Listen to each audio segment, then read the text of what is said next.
How you guys doing? We're going to start with some passages, Mesillat Yesharim, chapter 3. This might take a while to get to the point, but it will be worth it with God's help. 2 methods are necessary for one who wishes to oversee his conduct. Oh, this is chapter 3, Elements of Vigilance. There's for anyone that wants to follow along that doesn't have the book, there's a link in the description to Sepharia with a translation from a Torah scholar called Yosef Sebag. He is someone that Rabbi Reuben's mentioned in the past, who was kosher and trustworthy to not be a heretic. 2 methods are necessary for one who wishes to oversee his conduct. On the one hand, he must ponder what constitutes the true good that a person should choose and the true evil that he should flee from. On the other hand, he must see if his own deeds are good or evil. This applies both to deeds at the time of their performance and to deeds performed in the past. At the time of their performance, when he is about to do something, he should not perform any deed without weighing it on the scales of these aforementioned principles. Regarding past deeds, he should recall all of his deeds and weigh them as well on the same scales. He must observe what they contain of evil to reject it, and what of good to preserve in it, and to strengthen himself through it. If he finds within them any wrongdoing, he must contemplate and investigate to determine what tactic he should use to turn aside from this wrongdoing and to cleanse himself of it. Our sages of blessed memory were referring to this when they said it would have been better for a person not to have been created than to have been created. Though now that he has been created, he should examine his deeds, and others say he should probe his deeds. These two terms are in reality two very beneficial and useful teachings. Examination of one's deeds entails an overall investigation of one's deeds to determine whether there are any deeds among them that should not be performed because they conflict with the Eternal's commandments and statutes. Anything of this nature must be eradicated from this world. Probing, however, entails the investigation of even one's good deeds. One must investigate and observe if these deeds contain any aspect which is not good, or something which is partly bad. That he must remove and destroy. It is similar to handling a garment to discern if it is good and strong or weak and frayed. In a like manner, one must examine his deeds as thoroughly as possible to determine their nature, until he remains purified and cleansed. In summation, a person must survey all of his deeds and oversee all his ways in order to remove any bad tendency or trait, let alone a sin or transgression. It is also necessary that a man be meticulous in his ways and weigh them daily, like the leading merchants do when they assess all their undertakings to prevent their businesses from falling into ruin. One should schedule fixed times and hours for this, rather than doing so randomly, and adhere to them faithfully, because there is so much at stake. Our sages of blessed memory have explicitly taught us the need for this type of evaluation, and this is what they say of blessed memory have said on the following verse. Therefore the allegorist said, come to Heshbon, from the book of Numbers, chapter 21, verse 27. And therefore those who rule over their evil inclinations say, come and evaluate the balance sheet of the world. A play on the word Heshbon also refers to an Amorite city, in the verse, like the basic meaning, the Peshat, is the Hebrew word for the simple, literal meaning of the text. It was an Amorite city, but it can also mean a balance sheet, like an accounting, which is this is like the perfect time to read this, because this is what we're all supposed to be doing as we approach Judgment Day on Rosh Hashanah on September 15th as night falls. A self-accounting. The loss of a commandment versus its gain, and the gain of a transgression versus its loss. This is because truthful advice of this nature can only be given and can only be appreciated by those who have already freed themselves from the control of their evil inclination, the Yetzer, and who rule over it. One who remains imprisoned by his evil inclination can neither see nor grasp this truth. His evil inclination literally blinds his eyes, and he is like one who walks in darkness and cannot see obstacles before him.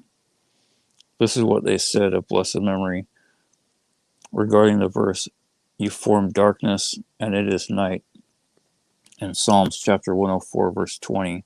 This refers to this world, which is similar to night. A sidebar in my own learning from Rabbi Reuben is this world, the world to come, is referred to as light, or alluded to in like an allegory or example. And so this world, if the world to come is truth and light, then this world is obviously, as the sages say, this is the world of lies and darkness. Grasp how extraordinary this statement of truth. How extraordinary is this statement of truth for the one who endeavors to understand it.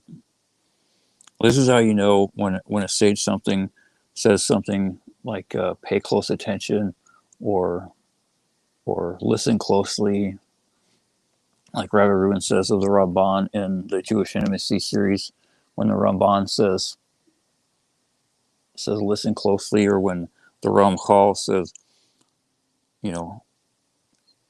one who endeavors to understand it. There's a infinite depth just to this one sentence from Psalms. I have no idea what it is, but I know when the sages say something like that, there's just an ocean there. For the darkness of night can lead to two errors of judgment. Regarding the human eye, it will either blanket the eye so that the individual will not see what is before him at all, or it will deceive him so that a pillar appears to him as a person, and a person appears to him as a pillar.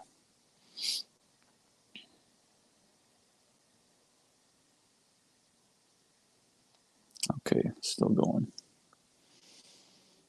The material and corporeal world operate in this way. It is the darkness of the night to the eye of the intellect and causes two errors. It prevents the individual from seeing the obstacles standing in the pathways of this world, so that the fools walk confidently, stumbling and perishing without any prior awareness of fear. As the verse states in Proverbs chapter 4, verse 19, the path of the wicked is like darkness, they know not on what they stumble. And another verse states in Proverbs chapter 22, verse 3, the clever person saw wrongdoing and concealed himself, and the foolish committed transgressions and were punished. And also it says in Mishlei, that's Hebrew for Proverbs, Proverbs chapter 14, verse 16, the fool is filled with transgression and feels secure. Because the fools, feel secure as a large structure, and when they fall, it is without any prior knowledge of the obstacle that is in their way. The second error, greater than the first, is that the darkness distorts their perceptions to the degree that they see evil as if it were beneficial and good as if it were harmful. As a result, they strengthen themselves and reinforce their evil deeds. Rambam, Rabbi Moshe ben Maimonides, he says, he gives an example of this where it's like a sick person where they've lost their sense of smell and they're so out of whack as far as their senses go. They can't taste right. What another person, what a normal person who's not ill would taste as bitter or disgusting, they find completely pleasing because they're so sick and they've completely lost their sense of taste. And so too, he says, with the soul of a person that is spiritually ill, they're so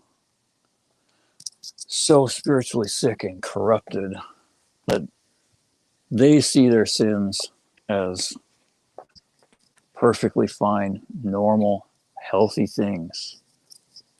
Like most doctors say, that wasting seed is totally natural and it's good for you. It reduces, male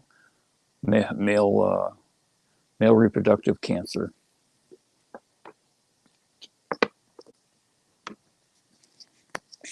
They're also sick. They're eating poison, and they think it's candy. Not only do they lack the ability to see the truth and to perceive the evil that is before them, they also think that they can find analytical proof and concrete evidence to draw from life to support their evil ideas and their deceitful opinions. This is the overpowering evil that embraces them and carries them to the abyss. This is what Scripture states in Isaiah chapter 6, verse 10. The heart of this people has become fleshy, and their ears heavy, their eyes covered shut, lest they see with their eyes and with their ears hear, and their heart will understand. And all of this is because they live in darkness and are enslaved by their evil inclination.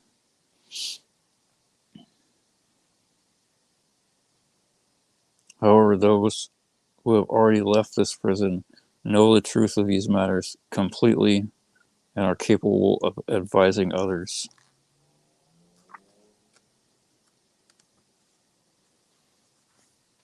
I remember hearing that multiple times in Robert Rubin's lectures.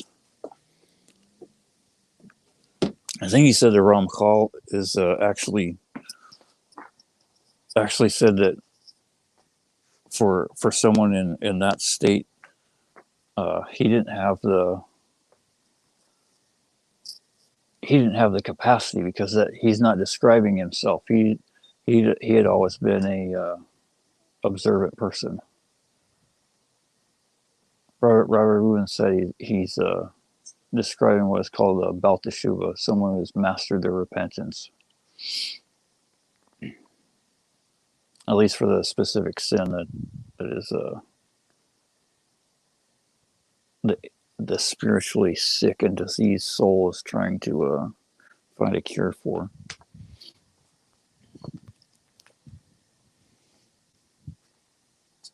Gordon, if you haven't watched Robert Rubin's Jewish Hashkafa that was posted this morning on YouTube, you should watch it, because he answered a bunch of your questions in that lecture. That's the amazing thing, is God literally caters to us exactly what we need to learn and hear, like all the answers that we are looking for, and even ones that we weren't. All we have to do is learn in the right spot where he wants us. That's another critical thing. It took me a long time to figure out was how God distributes wisdom, especially Torah wisdom, in the world. It's not like secular wisdom. You don't You don't need to go to elementary school and then junior high and high school and then college and then graduate school and then go overseas for a whatever to get your doctorate. When God shows a person the truth, it's all right there.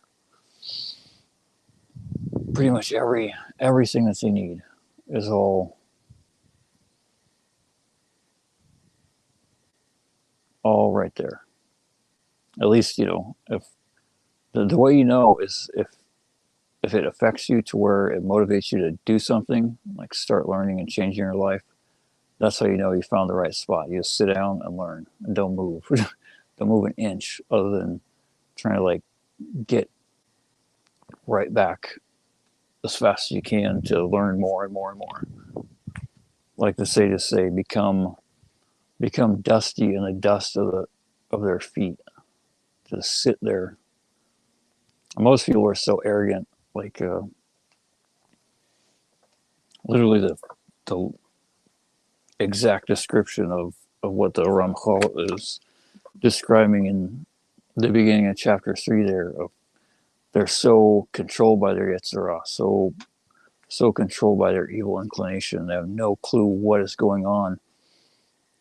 And they completely reject the truth. They completely reject all the teachings of the sages. Even the people that think that they're religious. They didn't pay attention. They probably didn't even read. Especially not very much of the 5 books of Moses. I mean, I don't know if I would ever. I mean, I do know, but see, that's the amazing thing. If a person really wants to know the truth, God will rearrange the world, and he will put the Torah that is taught by a righteous Jew in front of us.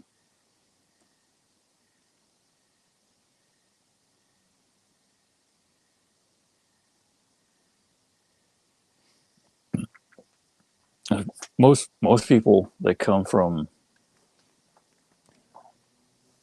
various strains of Christianity or some some made up religion that is based on stuff from various different places that they just make up in their own head they take from Christianity or Islam or some New Age nonsense and Buddhism and philosophy and just roll it into a ball and call it good. They hear the teachings of the sages and they think that that can't be what God wants or can't be true, or it's just not possible. But all you got to do is read the 5 books of Moses. Look at Moses. Moses talked to God, and yet he was still the most humble person. He cried when he got accused by Korach and his followers. Cried to God. Mostly the sages say he cried for them so that they would do teshuvah and not be destroyed, because he foresaw what was going to happen.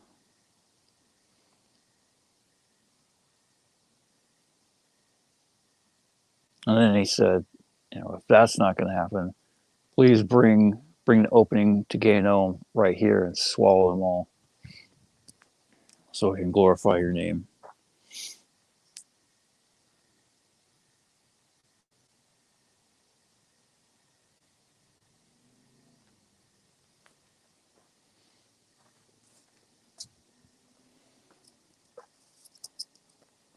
But Moses' successor, Yeshua ben Nun, the prophet Joshua, he did what the sages said. He became dusty in the dust of Moses' feet.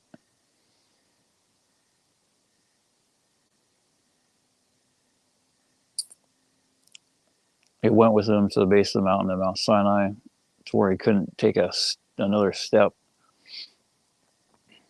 And then Moses went up to Mount Sinai for 40 days. the beginning of the journey was, the beginning of the 40 days was Rosh Chodesh Elul, was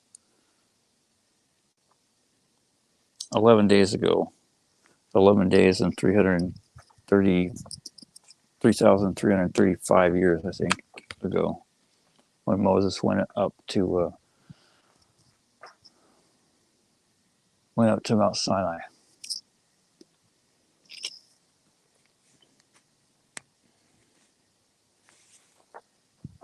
The second time, anyway. I forget exactly when the first. I think the first one was. First one was Matan Torah, Shavuot, in the end of the spring, and then Moses came down, and people were worshiping the golden calf. And Moses broke the first set of tablets.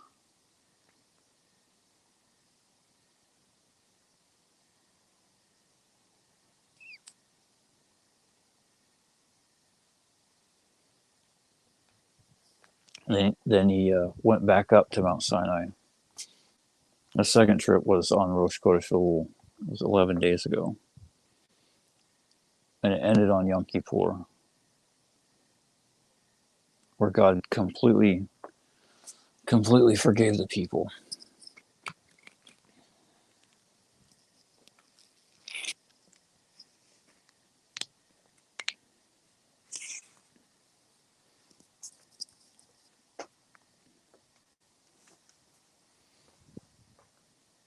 The other amazing thing is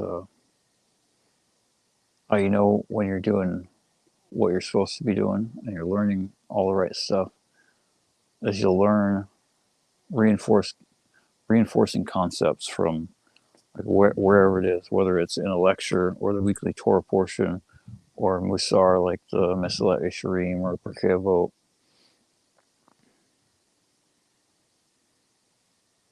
And the some of the general stuff that we just read over in Mesillat Yesharim, Rabbi Reuben talked about in the Jewish Hashkafa. I'm not sure, I can't remember what number it was. 118. Links in the description. Everyone should watch it and think. That's the whole point. Think about what's going on.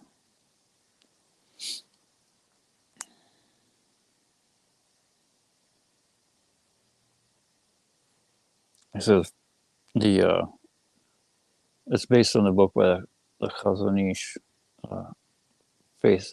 Facing Confidence in God. Emunah v'Bitachon. He says first we have to think with our rational mind to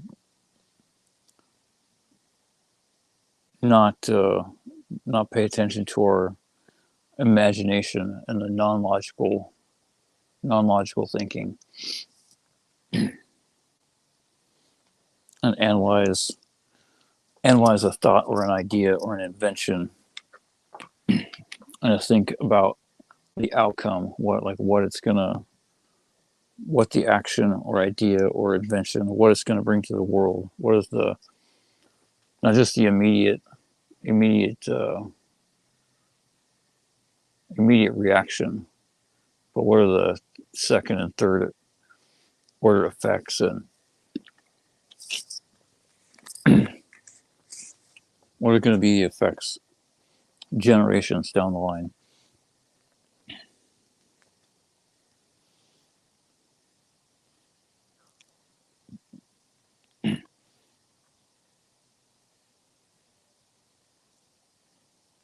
I immediately thought of Pirkei Avot 2:9 when Rabbi Reuben was going over this stuff. Rabban Yohanan said unto them, "Go forth and observe which is the right way to which a man should cleave." Rabbi Eliezer said, "A good eye." Rabbi Joshua said, "A good companion." Rabbi Yose said, "A good neighbor." Rabbi Shimon said, "Foresight." Rabbi Elazar said, "A good heart."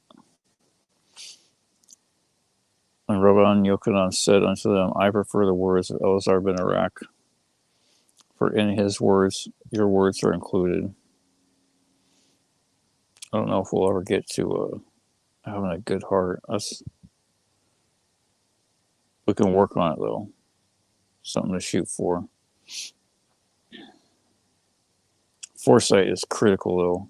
It is vital, because without foresight, we're doomed to be that fool that the Ramchal was talking about in Mesilat Yesharim, the completely blind person walking in the dark, blinded by their evil inclination.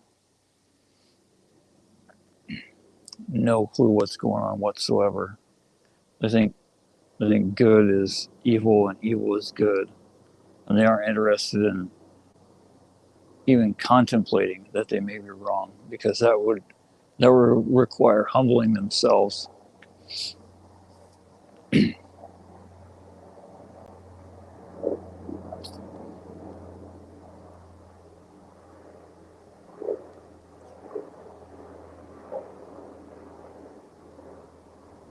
And most people that are in that kind of state are not interested in humbling themselves.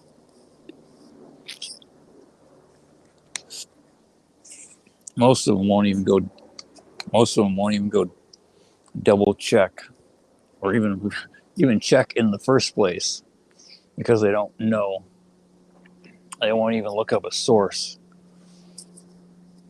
All they'll do is post some nonsensical monkey nonsense.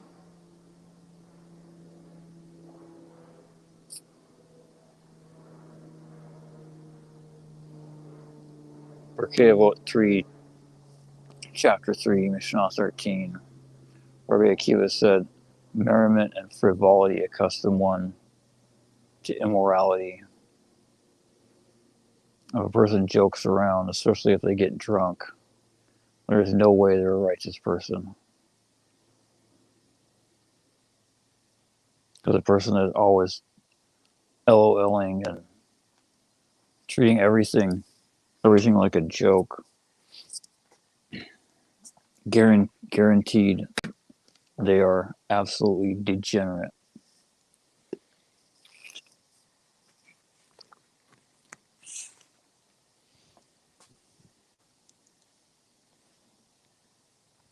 That's a really, really ridiculous, funny thing. I mean, it's not funny. It's pathetic and disgusting, but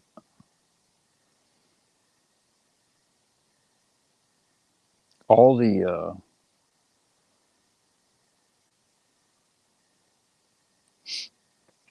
all roads lead to Rome.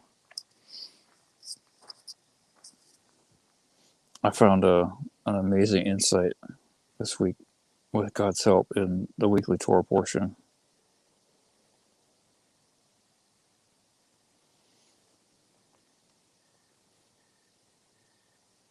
And the great thing is, it was correct. That's the most important thing. Rabbi Reuben says, how do you know if your insight is accurate? You got to find a friend. You got to find a sage that agrees with what you think. And it's great if you can find more than one. Baruch Hashem, we have one specific sage, but then the rest of it is like all the sages, pretty much all of them, every single one.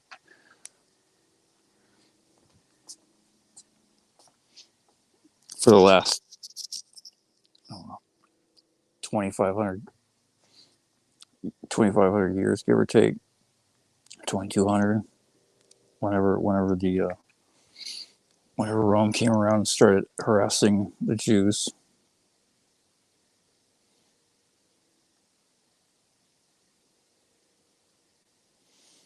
There's another reminder for the Torah portion.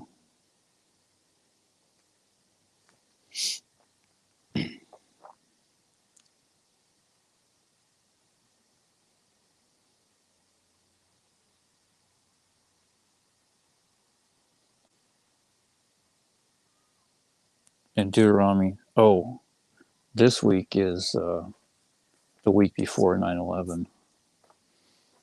Not in the Gregorian calendar, but when it actually happened in creation. It happened next Tuesday,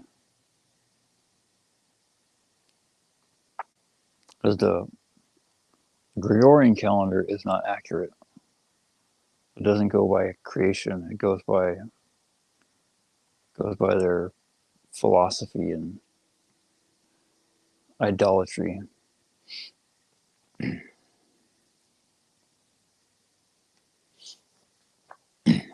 But just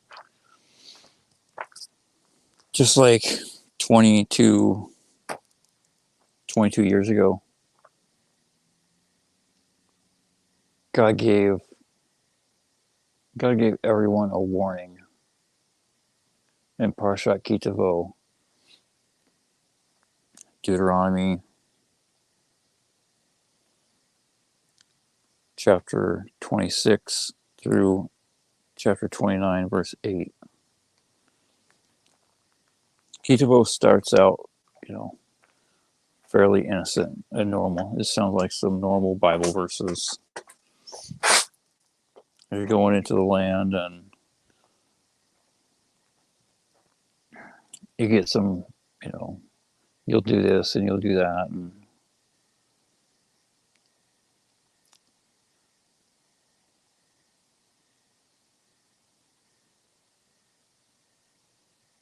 then they split the tribes into 6 and 6.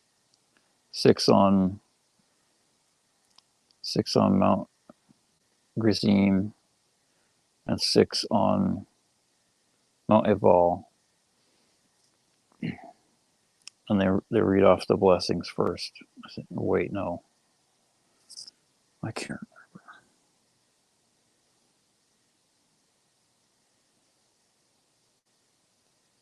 I have to look this up. Oh yeah, it starts out with first fruits.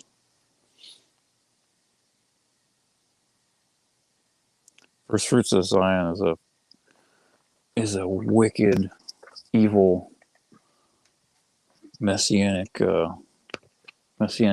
idolatry organization.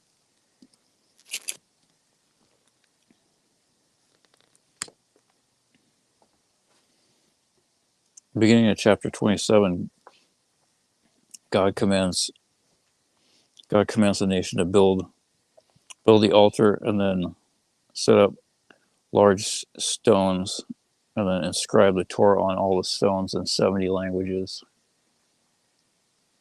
That's what the sages, it doesn't say that in the verses, it doesn't say 70, but that's what the sages extrapolate from. It shall be written clearly, because otherwise, what is the point to,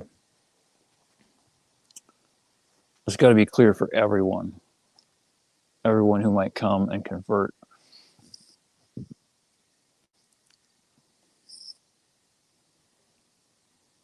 Mount Gerizim starts with the blessings. Shimon, Levi, Judah, Issachar, Yosef, and Benjamin.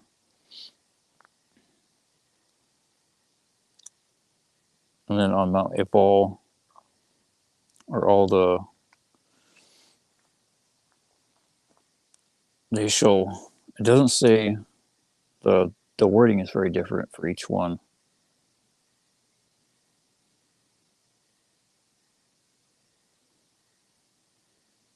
The way that it says it's like it says they shall stand for the curses. That's what it says. They shall stand for the curses. But with the blessings, it says they shall bless the people.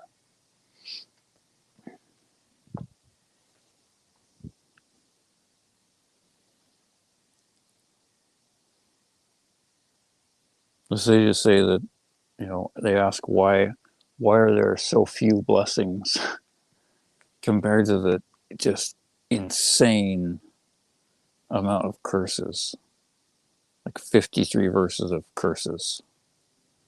And there's like 14 verses of blessings.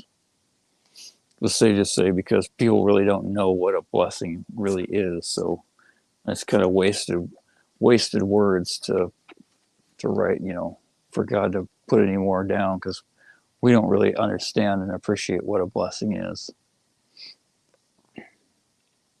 Like in the some of the blessings are, you shall have rain in your season. Rain in your season. And most, Robert Rubin says, most people don't understand, or they take that for granted a lot. Mostly because we're spoiled and we don't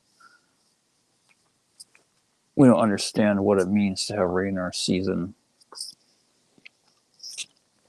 A rain in its season. Rashi says on the verse that it means literally the rain will fall at the most perfect time, when you're not even there, when you're not outside. It'll fall like at night, and when you're inside your house learning Torah. So all the time when you're outside traveling around or working outside or whatever you have to do, it's perfectly dry. The sun's out. There's no nothing. That is a blessing. When everything happens like it needs to happen for life to occur, but it doesn't affect you in any kind of like annoyance at all. It's like you walk inside and instantly it starts dumping rain. Or you're going to sleep or doing whatever you're doing. And you get up and you walk out the door, and instantly the rain stops, the sun comes out, and everything's dry.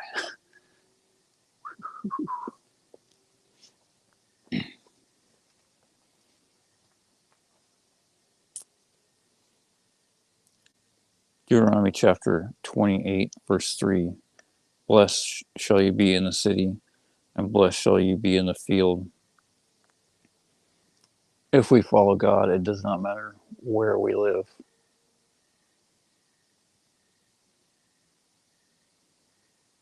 There is a teaching from the sages that if you live in Sodom, you should go to the Midbar. Most people take that literally, but that's a last resort. What they mean is you're supposed to, like, if there's nowhere else to live, or you're living in a place that is Sodom, one you should be there because that's the best place for you to serve God. There's people that you need to help do teshuvah there, or it's the most easy place for you to live. If there's another place that's better, then you should be there. But that's the most number one thing. If you can't serve God out in the sticks, then, or at least, if it diminishes our servitude of God one iota, we should not do it. It should not be a consideration at all.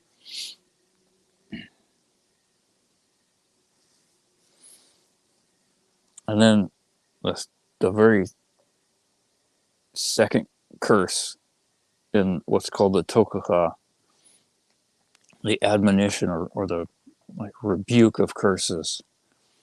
It's chapter 28, verse 16 in Deuteronomy. Cursed will you be in the city, and cursed will you be in the field. There's absolutely nowhere to run if we don't follow God. I mean, it's so ridiculous that people. I mean, that's how you can tell. Do you really believe in God? The right God, the real God, the only God, the master of the universe, the creator of everything. If you think you can run and hide somewhere, and that's going to solve your problems, you need to learn. You need to read. You need to open the 5 books of Moses and start learning the truth. And God will show you real quick if you really want to know.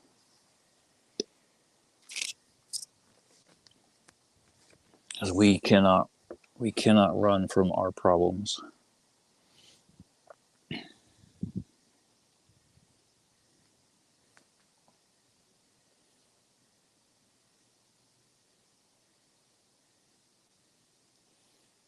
How you doing? Hopefully you're not running from your problems. It took me a long time to stop running. Mostly because I was I was the guy. I think you probably missed the beginning of Miss Yesharim. It is a really valuable book.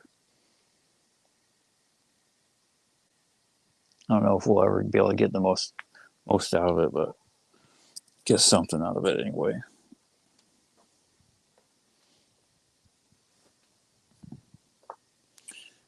Scared you away, it looks like.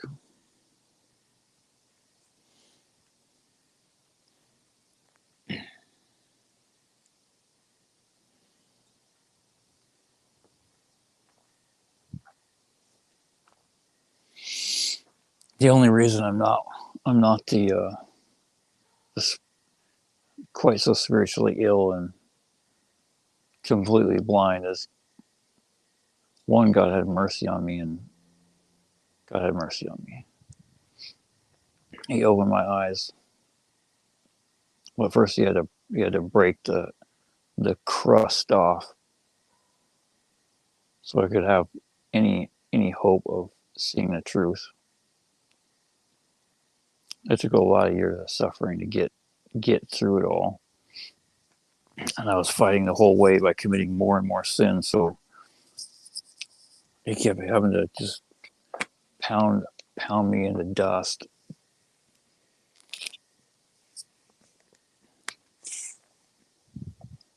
There's a really horrible curse at the end of Bat Canaan in Deuteronomy chapter 7, verse 10. I'm pretty sure I was starting to live that curse. I don't know for sure, but due to my past actions, God says He will pay His haters the reward in this world to make them perish. He will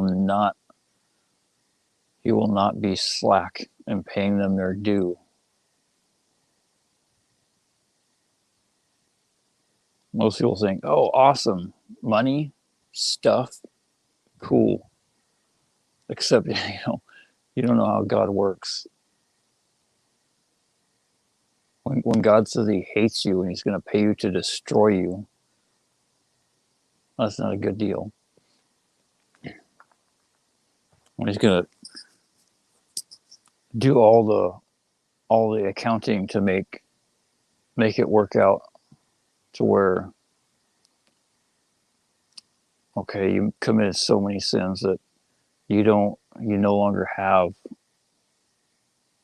you don't have a heaven anymore. It's gone. It's toast. But you still have this balance of good deeds that you've done, and so even though you don't deserve anything at all, really, there's still this tiny balance, which this world is not suitable. But since a person like that throws away their world to come, their heaven, throw it in the garbage, and all that's left for them is Gehenna, is hell, then God will pay them all their reward in this world. So He'll give them money and stuff. God will give them a wife and kids,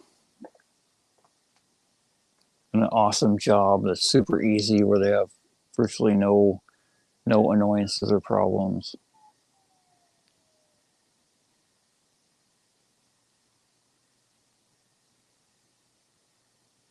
Baruch Hashem for Teshuvah. Thank God. Thank God for Teshuvah. Thank Thank God for Hashem's mercy.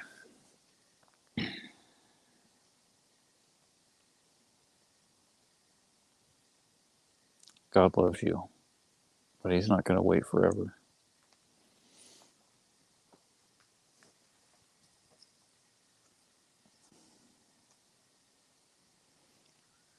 People misunderstand. People misunderstand God because they don't. That's what Rabbi Reuben was talking about in the Jewish Hashkafa. It was such a good lecture. Some lectures I just wish I could listen to over and over again in slow motion, like rewind over and over, beat it into my head. He was talking about so much critical things to know and to think about, and then to use those tools to think about everything that we do, just like the Ramchal was talking about. Come to Cheshbon, come to the self-accounting, weigh your deeds, both the past deeds and the deeds before they occur that we have not committed yet. And like Rabbi Shimon ben Netanel, see what will be from an action, what comes out of the deed, what is the end of the line, as far down as we can look.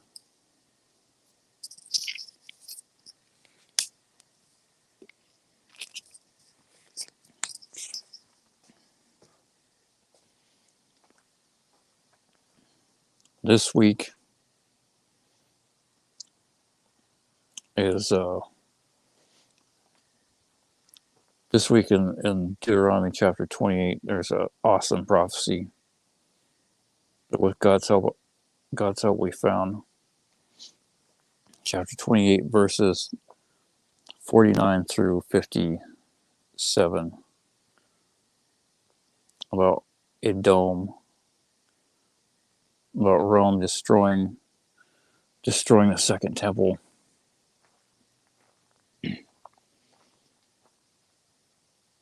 I read this first verse in verse 49 and thought, this is Edom, this is Rome.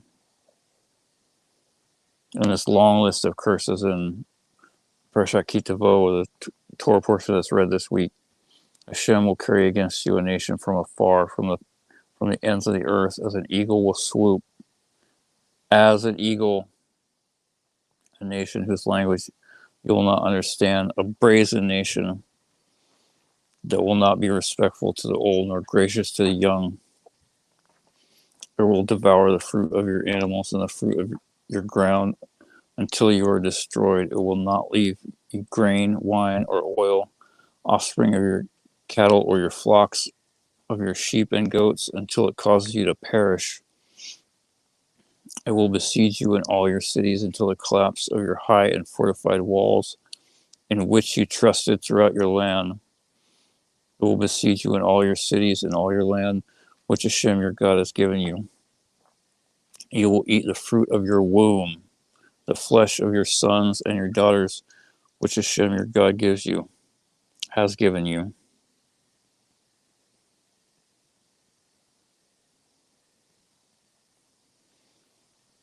In the siege and distress that your enemy will distress you, the man among you who is tender and very delicate will turn selfish against his brother, and the wife of his bosom against the remaining children he has let survive, not to give them one of them the flesh of his children, that he will not leave anything for them. In the siege and the distress that your enemy will distress you in all your cities, the tender and delicate woman who had never tried to set the sole of her foot on the ground because of delicacy and tenderness will turn selfish against the husband of her bosom, and against her son and daughter, and against her afterbirth that emerges from between her legs, and against her children whom she will bear For she will eat them in secret for lack of anything in the siege and the distress that your enemy will distress you in your cities.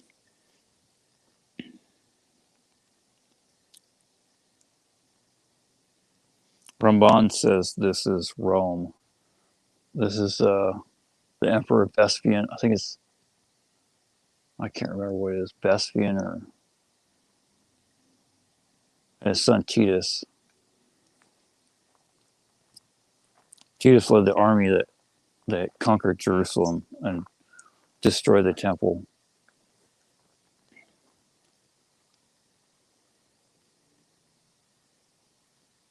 I've been trying to do more short videos, but it's so hard. It's not like the streams are easy, especially when someone's watching or listening or whatever, because that's where all the merit comes from. Like all the divine assistance. When I'm trying to make a video, there's no one there except for me, and so it's like there's like a trickle of what's called siyata d'shmai, assistance from heaven. And there's a lot of interference from the Yitzhara, because more people are usually going to watch a shorter video, which would lead them to possibly listen to one of these and then possibly click a link in the description and watch something that's really going to change their life. And Satan doesn't like that.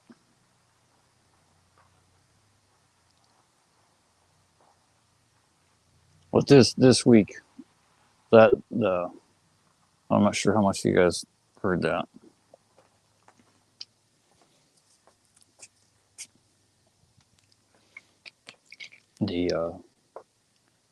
The prophecy about Rome.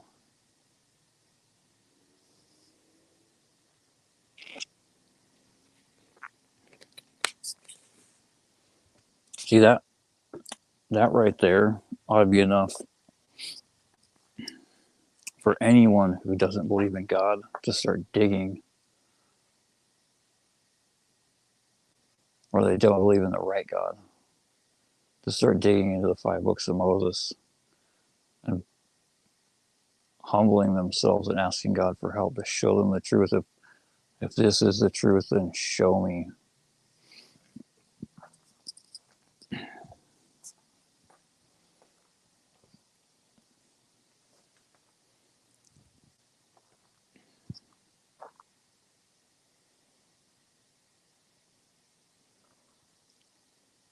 Nothing's ever as clear and as plain and simple as people want it. But the only reason that is because it wouldn't be good. It wouldn't be good if it was clear and simple and plain. Because if it were good, then God would surely make it so.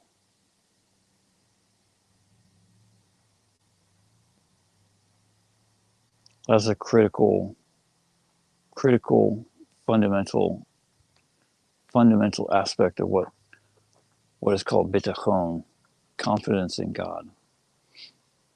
Emunah is faith in God, that God exists and He runs the world and controls everything, down to the little bugs and germs and wind, and every tiniest microscopic detail in every fraction of a second.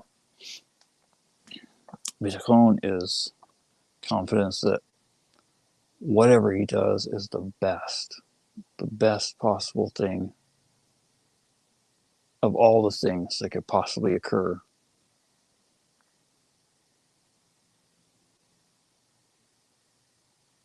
If we want better, we have to earn the merit for God to give us better.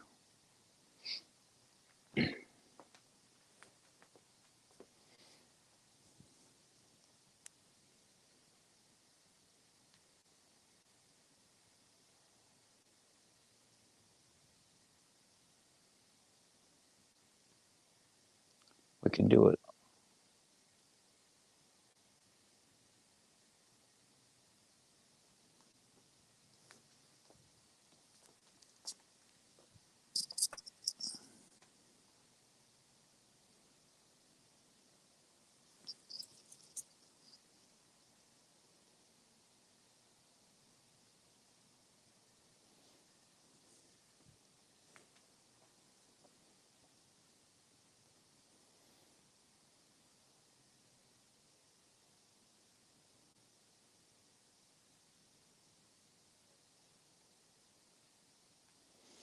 Only if we try, though.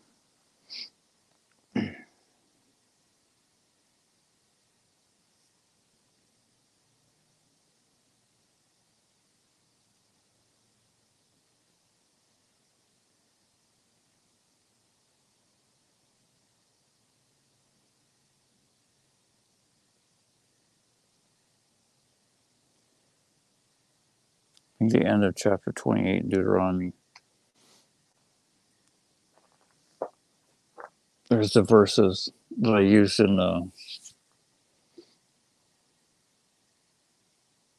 that song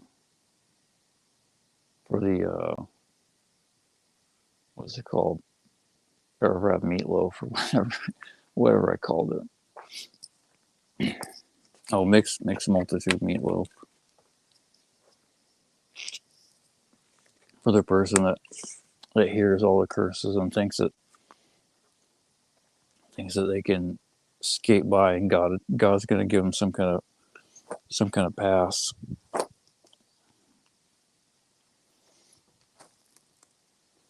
I mean, I don't understand how people aren't just terrified.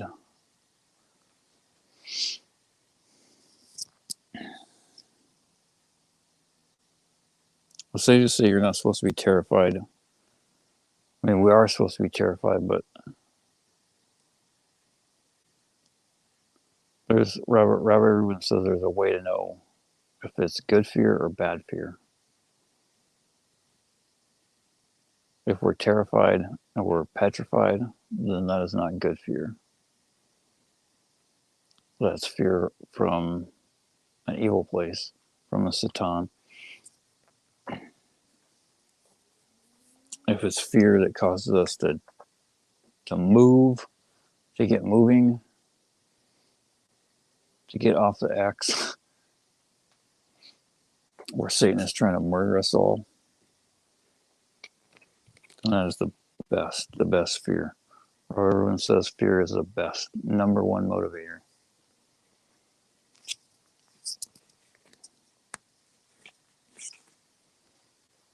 And that is the common denominator between almost all religions.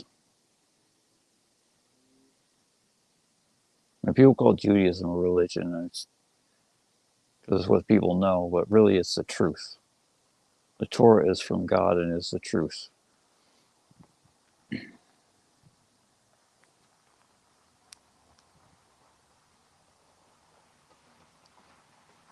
Everything else is man-made garbage.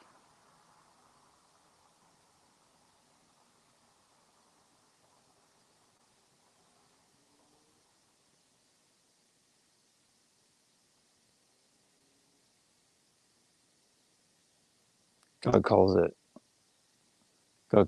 dung.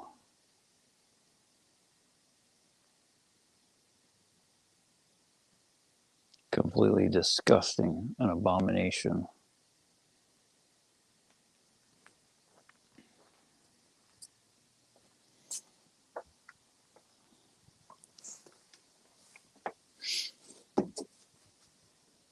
Maybe we'll read some more Mesillah Yesharim. We didn't finish the...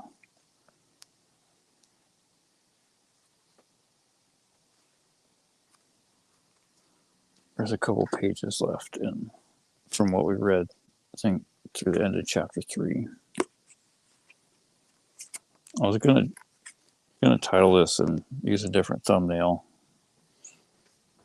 I don't know why I decided to use this one. I never know what I'm doing really on specifics.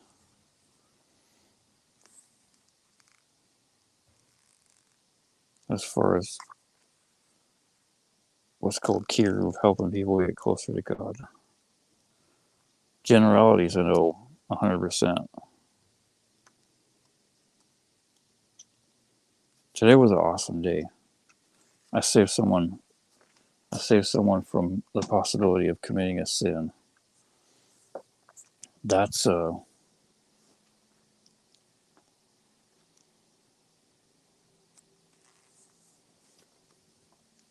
here.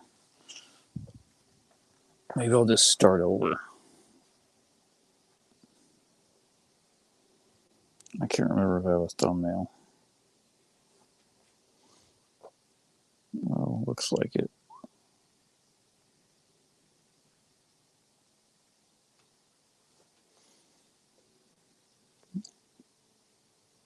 No, I'm not going to start over.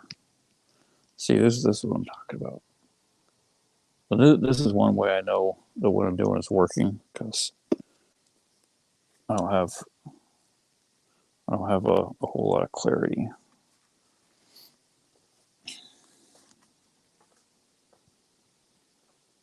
It's weird how it works.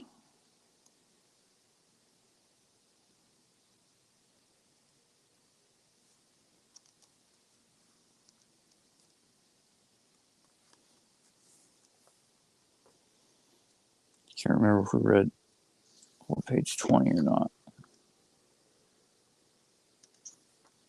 Oh yeah, we stopped at the maze.